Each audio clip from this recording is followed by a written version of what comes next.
আমার নাম মোহাম্মদ সুলাইমান। আন্দোলনের সময় যাত্রাবাড়ি শুনে একটা আমার পায়ে গুলি লাগছে রাইফেলের। এখন চিকিৎসা একদম বর্তমানে নাই, শুধু আমি হাসপাতাল দিয়ে খালি ওষুধ লেস, এটাই চিকিৎসা।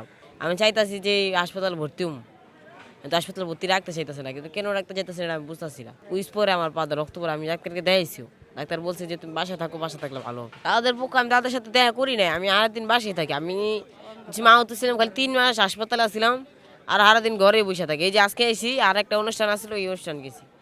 আমি ঘরতে বেরোতে পারি না, আমার পায়ে প্রচুর ব্যথা, আমি অনেক কষ্ট করে আছি।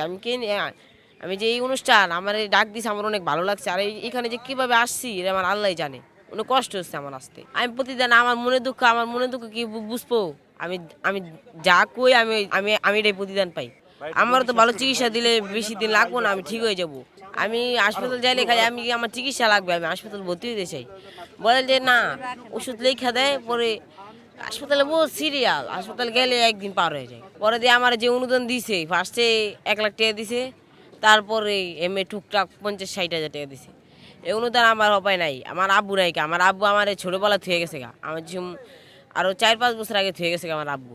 আর আমার আম্মু আছে 3-4 বাসায় কাজ করে। আমার বড় ভাই আছে, আমার চেয়ে বেশি বড় না, আমার 2 বছরের বড়। হ্যাঁ কামে লাগে, হ্যাঁ পড়ালেখা করতে আগে।